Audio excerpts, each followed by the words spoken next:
Good afternoon, and thank you for joining us on another episode of Ask Sharifah. It is Tuesday. Some call it Taco Tuesday. I don't know, terrific Tuesday, but it's Tuesday, and we are having fun today. This is my second interview for today, and we've been learning, we've been laughing, we've been sharing, and guess what? We want to keep that up. So if you're watching this interview live, please go ahead and share this interview because friends don't let friends miss out on Ask Sharifah. So we're going to bring in our next guest, but I have to give you a little bit of background. I meet people everywhere, all over. I invite them to be guests, invite them to be a part of what I'm doing. But I had the honor, it was such an honor to be on a podcast over the weekend. And when I met this guy, I was like, everyone has to see you. So I was on Road to Growth, Success as an Entrepreneur on Saturday, and I'm going to go ahead and share that link as soon as I receive it. But I want you to meet this gentleman because he is a true entrepreneur. He not only has his own podcast, he does coaching, and he's a realtor. So we're going to talk a little bit about him. Please welcome Mr. Vinnie Enriquez. Good afternoon, Vinnie. How are you? Good. Thank you for having me on. It was a pleasure to know you too. What'd you say? I said thank you for having me on. Thank you. See, I see Vinny shy. I saw him on Saturday. He had that. He was in his power stance. He was asking all the questions, calling all the shots. Today he's on the opposite side. So I see a different side of Vinny. I'm on the defensive. I'm like Floyd Mayweather right now, ready for the counter punches. No, we're going to be fine. But right. Again, everyone, Tammy, Melvin, Vincent, Bob, who just joined us, this is a live interview. If you have any questions, if you have any comments, please go ahead and put them in the comment section, and I'll go ahead and read them to Vinny. So Vinny, let's first of all talk, only because, I love talking about me. Let's talk a little bit about your podcast and how that got started, what it is, where people can tune into it. Yeah, so the plan is, so I have a real estate team, and I talk to a lot of different agents, also coaching. And I was talking to a lot of agents, and I was hearing them say, oh man, so-and-so had great success. So-and-so had great success. And I would tell them, well, it's a struggle. And so I just kept getting frustrated because social media, everyone only sees the positives of people's life. And being that we do a lot of cold calling and talk to a lot of different people on our daily life, I was hearing the true stories behind these people. And so I was like, I need to get these stories out there, and decided on doing a podcast and hearing these stories and letting other people hear these stories. What are some of the stories that stand out to you? So there was one that she didn't want me to say it on the podcast. Mm-hmm. She was homeless and prostitute for a little while.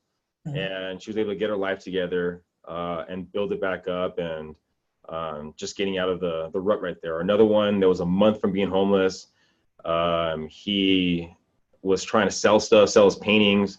He ended up getting a Broadway actor to find one of his paintings. The first time he tried to reach out to the Broadway, reached out to him. He didn't pick up the phone. And then the guy called him back again a week later and was like, I want your paintings. And then he started sharing his paintings out there with other people and started actually getting a following based off of it. So it was just consistency and the drive for people. That's kind of the common denominator. Yes, but it seems in those stories, at least, there was homelessness. There were, because I always talk about my story, being homeless twice, being laid off over 7 times. And sometimes when we lose everything, they say, necessity is the mother of invention. You have to figure it out. You have to get up and go. So we don't want to hear about, we don't want people to be homeless, but we can also learn from their stories. So again, on your podcast, Road to Growth, Success as an Entrepreneur, you said you wanted to share some of these stories. Were there any, and you said you do cold calling and so many different things. What are some of the things that people can do to improve as far as their growth and their success in business? It's mindset. It really is. I think one of the things is just mindset. We all have in essence, a financial thermostat, and we all know our worth. And sometimes, I guess, not everyone knows their worth. I think it's understanding your worth and then going forward because you know you're going to succeed. There was a divorce attorney that I had on, and for the first 20 years, he was just in the business. He was an attorney, and he ended up getting a divorce with his wife because he couldn't understand what she was saying to him. It was on a such a high level that she was speaking to him, and he was speaking at such a low level. So there was a big disconnect. And this is a guy that was helping other people in their marriages for 20 years. And so he couldn't even help his own marriage. And then he started changing the way he was listening to people. And then now he told me, he goes, every morning I wake up thinking of a money tree and shaking that money tree and collecting all the money. Every time I go to sleep, I think of the same thing. And now his business has thrived because he changed the way he looked at money, changed the way he looked at his own worth. Yeah. Well, that's definitely a great lesson. But let's talk a little bit about your journey, how you went from your growth to success as an entrepreneur. Have you always been an entrepreneur? Has it always been your dream to be an entrepreneur? What started you out on this path? So I was in construction field before this, and I was doing that for a while. I felt that if I went that extra mile, I wasn't getting the return off it. Other people taking the credit for my work. And so I knew, and it was a good job, but I just knew that I had a higher limit. And so I got an opportunity through a friend of a friend to work overseas in Afghanistan. And I knew that was going to be the avenue to put money aside to allow me to start a career in real estate. And so I got the call one day, and they said, can you get on a flight tomorrow? And I was like, oh, can I get a little more time? And so they gave me a week, and I talked it over with everyone and just went on the flight and got back over here a year later and got into real estate. Oh, wow. Now, real estate. For many people, I don't know why, and this maybe you can help me with, Vinnie. Some people consider real estate more of a business, and we talked about this on Saturday, as opposed to that entrepreneur where you're just trying to build it. Because sometimes with real estate, even though you may be starting out, you can still land under someone else's umbrella. For instance, you may be a representative for Keller Williams. You may be a representative for, I don't know, I'm not in real estate. I don't know all the big names. No, yeah. But, you understand what I'm saying? So would you consider this, as entrepreneurial as some other endeavors? I look at anything that you are 1099. Okay. I would look at that as an entrepreneur. If you have a steady job and you're clocking in 9 to 5, and of course in real estate you can clock in at 9 to 5, you make your own hours. Yet if you're not assured that next paycheck, I would look at that as an entrepreneur because you're taking a risk. You don't know what tomorrow is going to bring. Do you prefer being an entrepreneur as opposed to employee? I think there's a lot of safety, and there's nothing wrong with being an employee. I think the growth potential is a lot harder. And you know it yourself, you told me the story of your last job where you're working there for 3 years, basically not getting paid. And I'm assuming under that assumption that you were going to be there forever. And so then finally they started paying you, and you're probably putting your whole worth into it. And in the end, that loyalty wasn't respected, wasn't cared about, anything like that. And next thing you know, you got pushed out on the street. You got pushed out, you got kicked out of the job. So I love the way you explained it. Vinnie said you got pushed out on the street. You got kicked out to the curb. Oh yeah, no loyalty right there. Man, yeah. But I understand. I mean, that's completely what happened. And so I definitely have some more questions for you. But again, I want to take a minute to welcome everybody who is tuning in. Sharifah just joined us. Brian, Sherry, if you have any questions, comments, please feel free to ask your questions or comments, and I'll go ahead and read them to our guests. We are speaking with Vinnie Enriquez today. He has his podcast, Road to Growth, Success as an Entrepreneur, as well as his real estate business and coaching. And so let's talk about Team Vinnie SD, because when we talk about entrepreneur and entrepreneurship, then we don't typically think of teams in team building. We kind of think of single guy, lone wolf out there making it happen. And with your real estate, you said, no, this is about the team. So can you tell us a little bit about that? Yeah, so that was something definitely more recent. I was a solo agent and just, like you said, doing the grind, doing the calls, doing everything. And then I started realizing I actually took a trip to Thailand. And then I was realizing, well, when I'm gone, the business doesn't get done. So I had to figure out a way that I could actually enjoy life while also living life and working and doing all those kind of things. And so that's where I started looking at leverage points. Mm-hmm. You know, bringing people on, bringing other team members, and offering the knowledge that I've accumulated over the years I've been in this business. What are okay with real estate? People have always told me, or often told me, that I should go into real estate. They said, Sharifah, you love sales, you're wonderful at sales, you're great at sales. You should be in real estate. Real estate gives you one of those. When you receive a check, it's not a $100 check. It gives you nice income, nice checks that come in. I've never wanted to go into real estate, mainly because I felt that it was very competitive. I felt that a lot of people decide to go into real estate when they want to make more money. One of the things that I read in your bio is that you're often considered one of the best realtors out there. What would you say differentiates you, or even you and your team, from just any other realtor? Well, yeah. So I truthfully believe there's a low barrier of entry in real estate.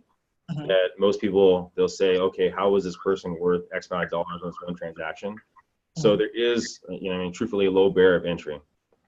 The biggest thing is that most agents, I think it's like two and a half deals a year, right? Mm-hmm. So if someone's doing 2.5 deals a year, how much are they keeping up to date with the new laws, new restrictions, actually even the market? You'll see it where the market starts shifting, and realtors that maybe aren't as active, they won't understand the market shifting until 6 months, 7 months after. So if they're behind the turns and they're seeing the market shifting, how are they really going to save you and get you the best price possible on that property? Mm-hmm. Where we went, as the market was shifting, we were understanding that market, and we were able to get properties for, 2% underneath, asking, 3% underneath asking. So that's really, I think, the biggest things is being very active, and then also be willing to actually door knock that neighbor, call that person, go after expires, go after notice of default, go at understanding what a short sale is. A lot of these things, having that knowledge base really differentiates the good agents from the agents that, I'm not going to say bad agents, but agents that maybe they're still new, a little fresh. Now, you mentioned the markets, and that was definitely going to be one of my questions, because we all heard about the real estate boom, or the real estate in 2008 when everything. Yeah. So since then, if you speak to some people, they will absolutely tell you this is the perfect time in 2019. I'm speaking of, this is the perfect time to go and buy a house. Now you can speak to the next realtor right next door, and they'll tell you, no, this is not the time to buy. This is the time to sell. How as laymen, because one of the things that I want to do right now is purchase a home. That's what I'm looking to do, and do it relatively soon. But I want to do it when the time is right, obviously at the best time. Well, okay, so the first thing, you have to be really careful. Okay, if we go back to the idea that most agents are only selling about 2.5 deals a year, right? Do you think they're more worried about you and your person, or more worried about basically their pocketbook? Their pocketbook. Okay, so I would first, before you talk to anyone or get any kind of advice, is kind of see what kind of business they're doing, just to make sure that they're actually looking for you first and not just trying to put you in a property or just get a quick buck out of you. Mm-hmm. The second thing is the market could be down, the market could be up. It's really on that monthly payment. That's the biggest thing, because anyone that owns stocks, it doesn't really matter what the worth of that stock is unless you're actually going to sell it. Mm-hmm. So if the monthly payment is something that you can do, then it doesn't matter if it's in a down market or in an up market. It's just a matter if you can keep that going for the next cycle, because it goes up, it goes down, but it's always going to go back up again. Okay, so basically what you're saying is I need to call you and talk to you, and then we need to figure it out, because that's what I heard. Fantastic. And I met one of your other team members the other day, and she was so fun. It's like your team is just so much fun. Amazing intellectuals. I'm sitting there waiting for you, and we're having this great Netflix conversation. It wasn't pushy, it wasn't salesy. It was just like, have you seen this on Netflix? No. Have you seen this? And so I already feel like I'm a part of the family. But you, again, mentioned your team, and your team being able to go on if you're out of the country. You sound like a spy or something. Like 1 minute you're in Afghanistan, or you're in Thailand. But if someone wanted to be a part of your team, or even, learn and get to grow to be a part of your team, what kind of advice would you give them? I would say figure out what you want to do in the business. I talk to new agents all the time that are not going to join the team, not going to join the office, whatever it might be. But I talk to them all the time and give them a fair assessment. Like, again, it goes back to the idea, know who you're talking to. Know who you're talking. There's a lot of false bravado that happens in our business, and I'm assuming a lot of other businesses. And people, like your definition and my definition of the color red is going to probably vary. Just like your definition of success compared to my definition of success is probably going to vary. The same thing with realtor to realtor. So if one realtor is telling them that they're having great success in something, you have to first understand what the definition of success is. Because their idea of success might be, 3 deals a year, 4 deals a year. And now they're telling you this is how you need to do it to get to that point. So understand what you're actually talking about, the success avenue, before you actually get the advice. Now, that's wonderful advice. You have a lot of great advice. So before we go and continue with the interview, can you tell our viewers about your website and where they can find more information on you? Yeah, Vinnie SD, VINNIE SD, and it's kind of a funny little thing. I tell people. So my actual given name is Vicente Enriquez, a very Hispanic name, but my Spanish is so bad that I just go by Vinnie.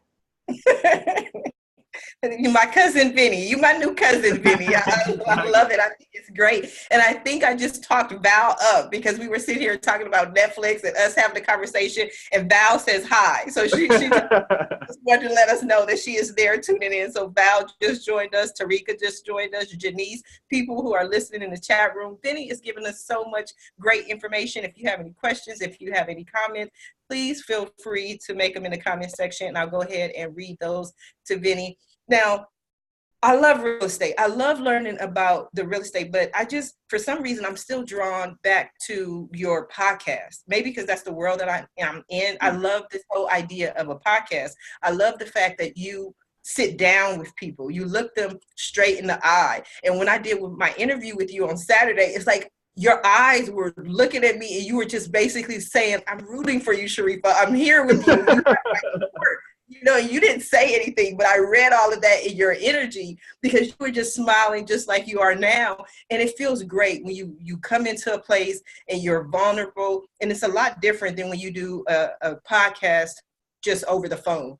You can't see the person, you can hear them, but you have absolutely no idea what they're doing, what they look like. To sit down in a studio setting and have an interview or the opportunity to interview and talk about our experiences, I thought it was just wonderful. So if there's anyone in the San Diego, Los Angeles, I know I did mine in Long Beach area, I would definitely recommend speaking to Vinnie about his podcast, Road to Growth, Success as an Entrepreneur. Why did you call it Road to Growth though, Vinnie? Because I think there's so many struggles that everyone goes through. And I think the idea that it's never a failure unless you actually quit.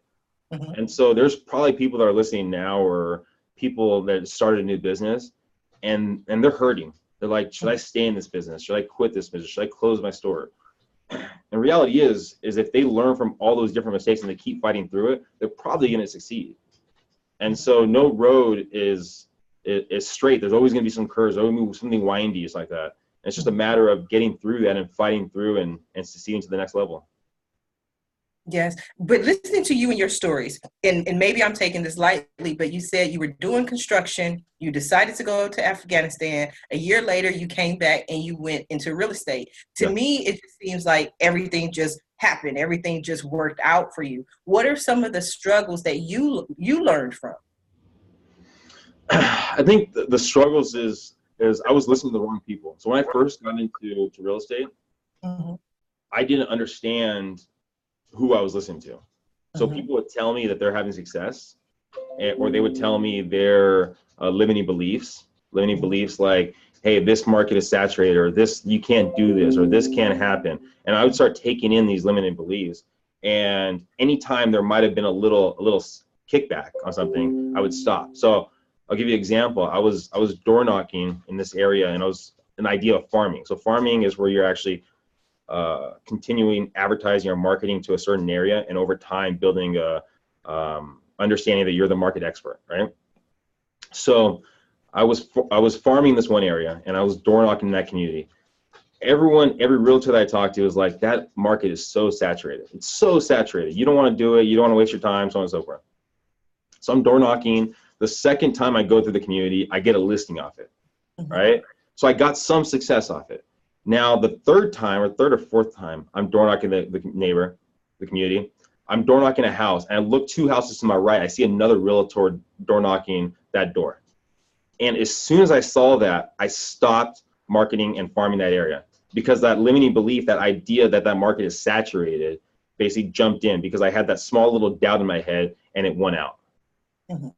And so it's listening to the wrong people, because it's the one thing. Another thing that I've realized in just life in general, it's easier to pull someone down than push someone up. So if you're not maybe having success, you'd rather them come down to your level than basically going up to their level. And with most agents not doing as much business, that's kind of the mindset, in my personal opinion. How did you realize that you were listening to the wrong people? Was there a eureka moment? Was there some particular instance, some house that you realized that you could have sold if you hadn't listened to everyone else? I think there was. So I started. I'm always taking on information. I'll take I finally learned, and this has been more recent, jumping ahead, that I'll listen to anyone. Even if someone's not having success and they're telling me a story, I'm going to listen to them, because I feel like I have the knowledge base now to understand what might be BS, or maybe their reality that might not be true, but at least I can understand their reality. I think back then, when I finally understood that I was maybe taking the wrong information, was talking to other agents that actually had success. For a while there, I was really closed off to listening to other people. I started looking at people's numbers to see actually what they sold and understanding that. But there was probably a short window where I just didn't want to talk to any other agents in the field, just because I didn't want to pick through who was telling the truth and who was basically lying or trying to pull me down. And so it was kind of a growth in that sense of now being very open to talking to other people and hearing them out, hearing the stories, and dissecting what they're actually telling me. No, I think that's wonderful advice, and it just kind of reminds me of the advice that I give to some of the people I work with, some of my clients. I always tell them, talk to everyone. Yeah. I've been in companies, worked with companies, raised millions of dollars, and that is one of the lessons that I learned, because sometimes we, to a certain extent, stereotype, or we feel like, oh, Vinnie's not going to buy, he look at him, he's not going to buy from us, or he's not going to talk to us. Or we meet a lady, same basic thing. Oh, this person is not going to be interested. Do they look like they want to be interested? And I talk to everyone about my business. It's so funny, because I was posting this morning, I'm always posting and sharing, and I was at the DMV. And so I'm basically walking everybody through this trip, at the DMV. First, I go to the DMV, 7:30. I think I'm doing good, because the DMV doesn't open until 8. It's a long line of people. Then I got to go do the eye exam. Then I got to do the written test. But I'm out of there at 8:45. And I get home and I'm reading some of the comments. And one of the ladies says, she was like, "You should have interviewed somebody." And I'm like, oh, I didn't even about that. You're standing in this line full of people like, hey, come here, let me talk to you, let me figure out what you're doing. But I am telling you, I have set up interviews, I have set up clients, I have made sales from people who you wouldn't even think were interested in what you had to offer. So I definitely agree with you. Well, even another powerful thing to think about is something that I probably picked up, I want to say about a year, maybe a year and a half ago, was I'm not as important as I think I am. So if I'm talking to someone on the phone, because we do a lot of cold calling and door knocking, and someone yells at me, right, I might have caught them at the bad moment. Their kid might be in the hospital, their wife might be in the hospital, so they're just angry at life, and they kind of took it out on me. So I'm not the center of their attention. So I'm not as important as I think I am. So maybe I call them back a week later, 2 weeks later, just make sure they're okay. Well, that's nice, but that just proves you have tough skin, because I'm excellent.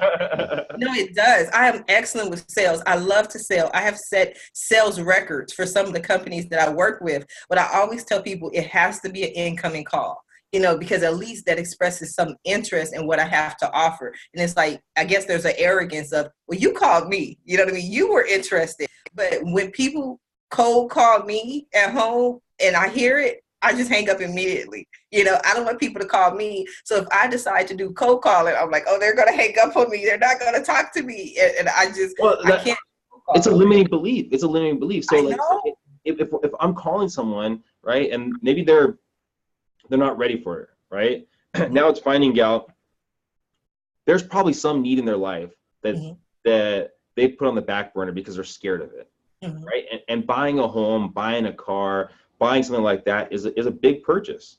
So most people are scared of it. And I'm assuming, right, that if they're scared of it, they'd probably want someone to walk them through that process to make it a little bit easier for them. So what I'm doing is I'm reaching out to individuals that have these big goals in mind, and I want to make sure that they're taken care of and actually have someone that's going to take care of them, that's going to have a knowledge base to help them and save as much money as possible. So I'm looking out to do them a favor. That's the way I kind of look at it. That's sales 101 from my cousin. He said, look, I'm helping you out. I'm doing you a favor. I love it. It's amazing. Welcome to Moses, Thomas, Melinda, Valerie, Martha. Thank you for joining us. If you have any questions, please feel free to ask them or comment in the comment section, because we are live on Ask Sharifah. And our guest, Mr. Vinnie Enriquez, has taken his time to join us today to answer any questions that you might have in regards to real estate, coaching, and his podcast, Road to Growth, Success as an Entrepreneur. You know, wait, I have a question for you. So here we go. I think I saw online that this is like your 5th interview of the day, isn't it? No, I do 3 to 5 interviews per day. Today, I'm doing 2. Oh, okay. Because I was going to say, how do you have so much energy after 5? So, all right. I can see. No, but I'm going to answer that because sometimes I do 5 interviews a day. But I'm going to answer that. That's good. I like that question. You good, Vinnie? That's why you got your podcast. Let me tell you how I do this. Because first of all, what I try to do is avoid doing 5 interviews a day. So I use that Jedi mind trick, that reverse psychology. When I already know I have 3 or 4, I'd be like, Thursday's looking good. It's wide open. Why don't you go ahead and schedule yourself for Thursday? The other thing is, I like to be able to kind of knock them out, just go ahead and do them. And I figure 5 interviews is still only technically 5 hours worth of work. And so do I want to do 5 hours worth of interviews, or do I want to go get a 9 to 5? And so I sit here and I do my interviews. It's fun. I'm nosy. I'm naturally inquisitive. So, and then plus people tune in, they get the information, they enjoy it. So it's not about me. It's about the people. Okay, I have a follow-up question. Not about that. It's about the poster on the back. Tupac? So yeah, turn this into your interview, Vinnie. I like this. This is good. Nobody does this. Have any of the interviewees been lucky enough to hear you rap? They don't even know that I can rap. When they see the poster, that's why I like the poster here in all of my interviews, because some of the people, not you, Vinnie, but some of the people are so corporate, like corporate, and I don't want them to have any surprises. So when they tune in, I don't want them to be like, oh my God, there's Tupac. I'm like, Tupac's in every video, you know what I mean? So if you went and watched any of the videos, you'll see Tupac. But I love him because when I was a kid, and I'm 21 now, and I'll be 22 on Sunday for my birthday. But he was the one who built the little kids in the hood up, that positive, keep your head up, Brenda's got a baby. No matter what, he always has something positive to say while we were all living that thug life. So, but I'm not gonna rap. I know what you're trying to do, Vinnie. I'm not, because then it'd be recorded and then that'd be some blackmail tape. So no. How many interviews do you do? Let me ask the questions. So yeah, I try to put like a couple back to back, just so it makes it a little bit easier. Like the day that I saw you up in Long Beach, we did 5 interviews. See, exactly. Yeah, so then it allows us to kind of release 2 a week. Yeah. But then you know what I always feel, and this is great. I'm glad we're having this conversation, because again, it proves that you know what you're talking about. That I get a certain vibe. I have to be in a certain vibe to do interviews. Yeah. And so it's easier for me to just kind of get that energy up and then bring it out for everyone than to just do one and then another one maybe a few hours later, because my energy may have changed. I like to just go ahead and just do all the interviews. Well, so the one interview before you, that's why we were running a little late. Mm-hmm. I actually did the interview and I forgot to push record because I was trying to do something else. So mm-hmm. I did the interview twice with the guy. So that was a first right there. Okay, but you told me that. You told me that when I got there, but what I noticed was you went in the room, where's Val? Unless you sent Val out there to distract me. But his interview only seemed like it was 10 minutes because you came back minutes later.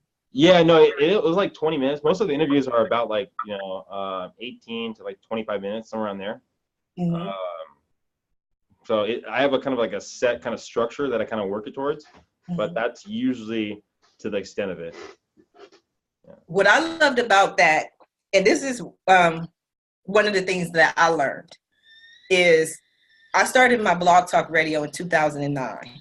And of course you make mistakes and things happen.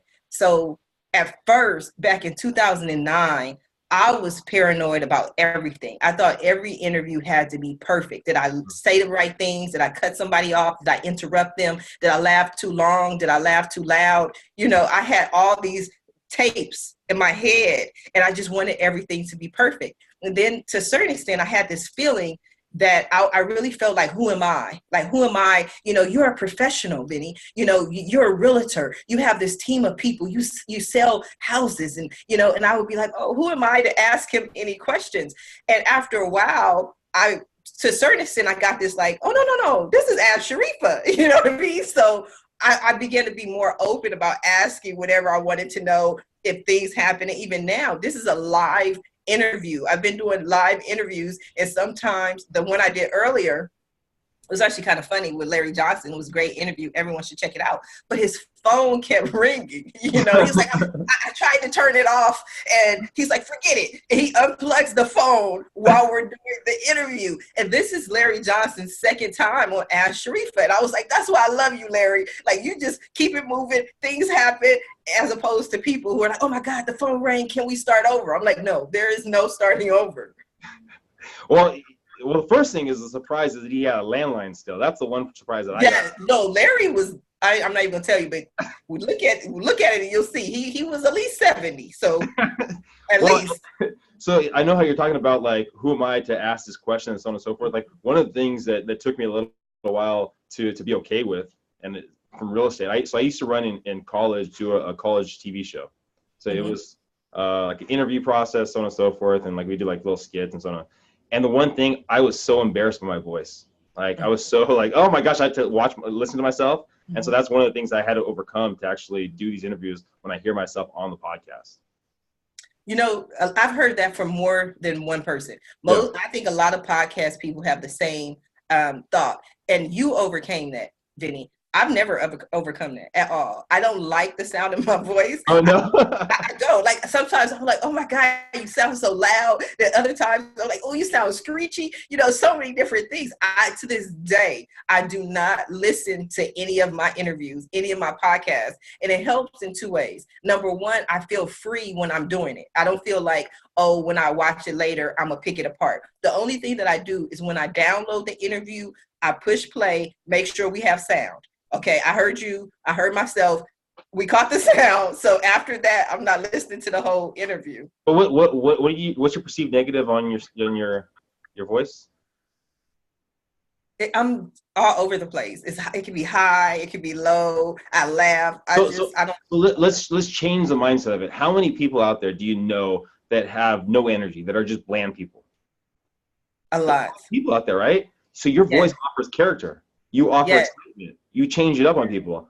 I bet those people that are bland right there would rather have a voice like yours.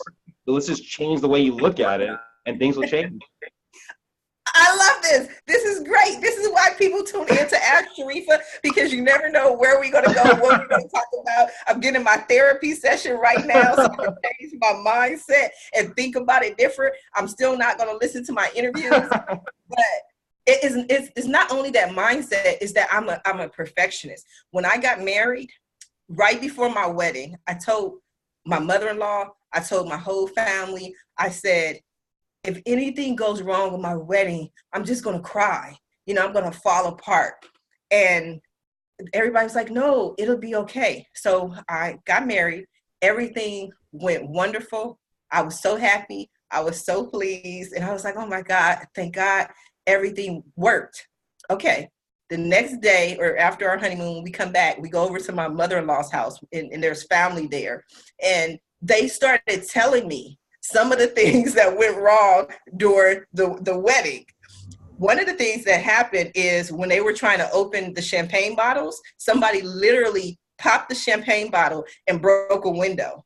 And everybody was like, don't tell Sharifah. Like, everything was like, don't tell Sharifah. Like all these different things that were happening. And people, I love these people to death, made sure that I didn't know, that I would not have my day ruined. Because I'm just a perfectionist. So no matter what, I'm still not going to listen to my podcast. And the other reason is because I just want to be free. If I hear myself and I hear what I'm saying, when I'm speaking, I'll be like, oh, okay, Sharifah, you might want to sound a little calmer. You want to say, Mr. Enriquez, how was your day today? How did you enjoy work today? And I'll just, now I'm like, hey, Vinnie, how you doing?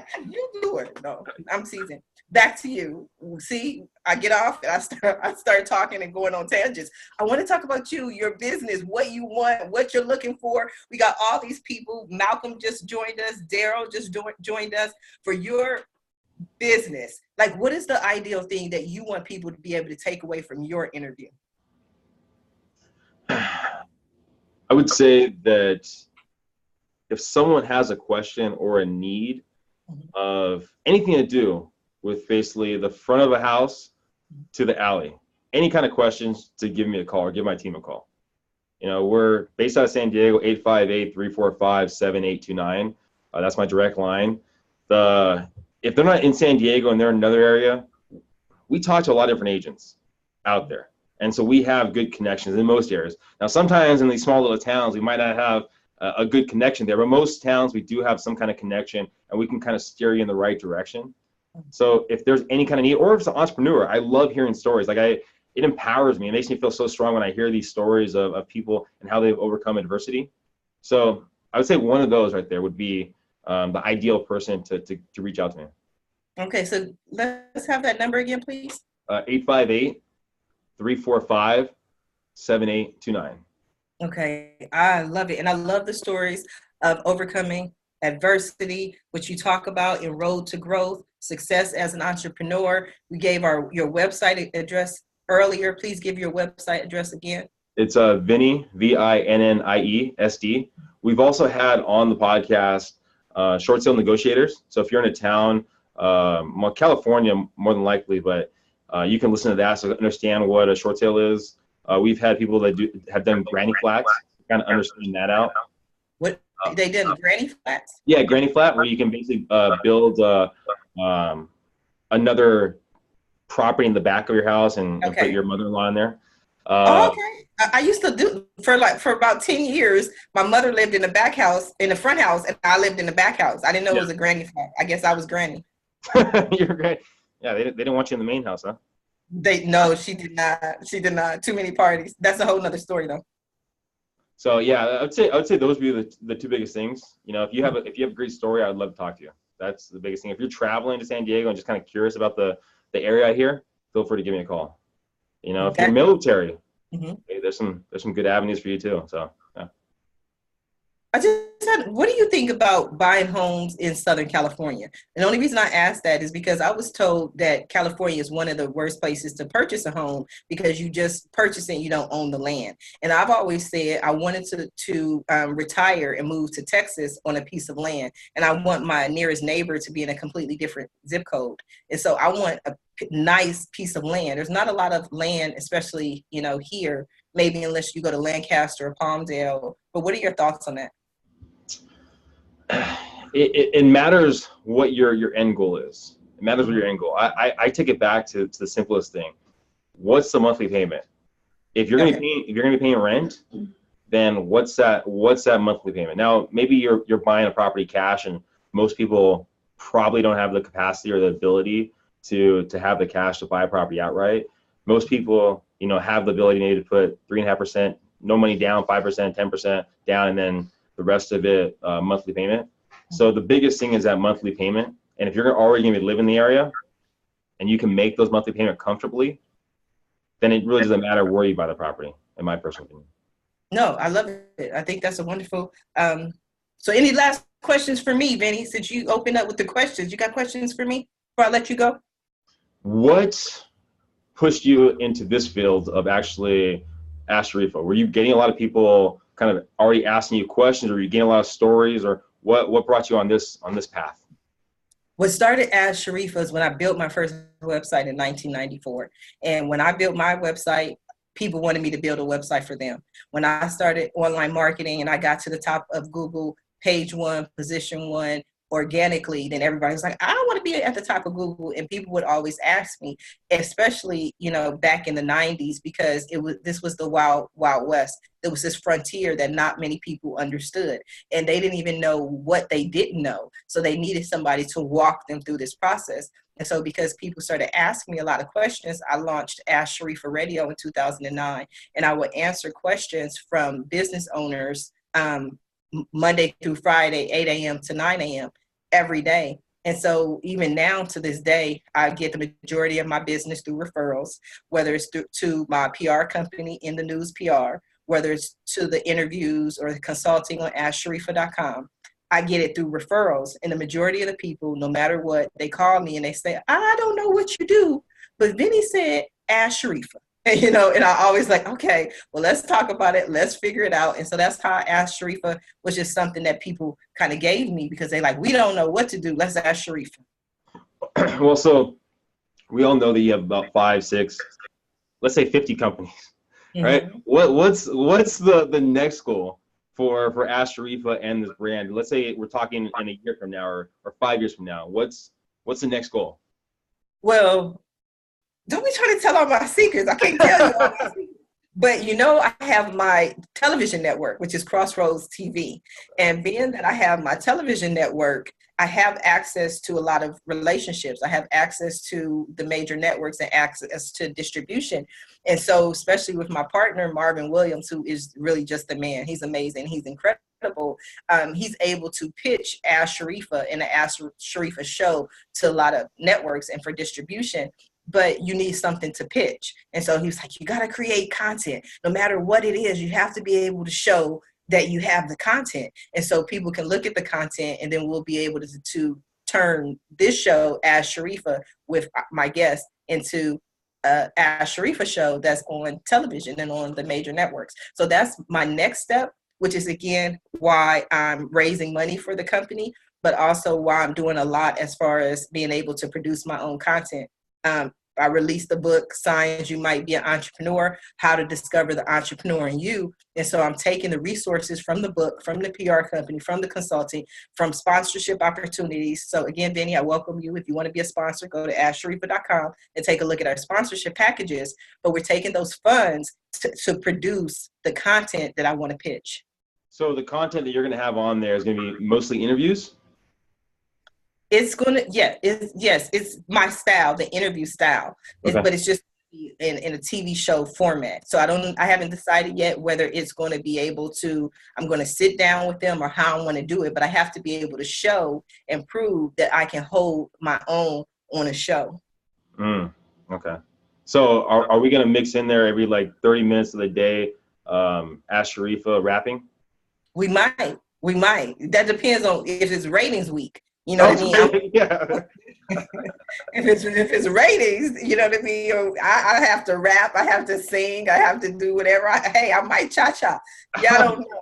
We would do whatever it takes to get the ratings up, the book sold, the new clients, the people watching. You got to do what you got to do. Fair enough. I'm going to come to your office and rap. I'm not even going to tell you I'm coming. I'm just going to show up one day and start rapping, and people going to throw me out. They're going to be like, you got this lady's rapping in the hallway. And they're going to be like, wait, that's Ask Sharifah. See, I'm going to bring the cameras too. Well, just don't ask me to rap. I tried Vanilla Ice, Ice Ice Baby. It was the worst experience ever. It was the worst. I didn't realize how fast that song was when you actually sing it at karaoke. So. Yes, but he's an excellent businessman. That's what people don't understand. He took that one song, Ice Ice Baby, and turned it into a lot of success and business. investments. So that's what people don't understand. And that's why I love business. Most investors, what they do is they invest in about 10 different companies, but they do it with the exact knowledge that 8 of those companies are going to fail. They expect them to fail. Now, they don't want them to fail, but they don't know which companies are going to be successful. And they just hope and pray to a certain extent that the 2 companies or the 1 company that's successful is so successful it covers the rest of the launches. And so that's why I have 50 companies. I don't know which company is going to generate more revenue. And right now, out of all the companies that I have, Ask Sharifah is the one who pays a lot of bills. a lot of money. Fair enough. I've had so much fun. I have had so much fun with you. This is kind of unexpected. We talked about a lot of things aside from just your podcast, Road to Growth, Success as an Entrepreneur, Team Vinnie SD, your coaching. But we didn't even talk about the coaching. I just want to mention that, and then I'll stop holding you hostage. Can you just mention a little bit about the coaching and what you offer as far as coaching? No, my time's up. No, it's not. I'm joking. Yeah, so we help out some agents down in San Diego. They're looking to get into the real estate business. So if someone's looking in the Southern California area to get into real estate, give me a call again, 858-345-7829. If you're looking to buy a home, sell a home, give me a call. If you have a good story and you're a business owner, give me a call. So basically, even if you need someone to help take your trash out. So we just gonna ask Vinnie then. Whatever we need, call Vinnie, ask Vinnie. Hey Vinnie, you know anybody who can take out the trash? That's how they do me. So I definitely understand. So I'm gonna stop because I could talk to you for hours, and I just want to thank you for just bringing your energy, your charm, your wisdom to today's episode of Ask Sharifah. Thanks for bringing me on. Thanks for allowing me to come here. Appreciate it. You are so welcome. You are so welcome. And of course, I have to thank everyone who tuned in. Kat just joined us. So many people who are watching the show live. Again, as always, I invite you to go ahead and share this interview because friends don't let friends miss out on Ask Sharifah. And if you're interested in being a guest, if you're interested in sponsorship opportunities, or if you just want to watch more of my interviews, visit the website at AskSharifah.com. Until then, everyone have a wonderful day. Bye now.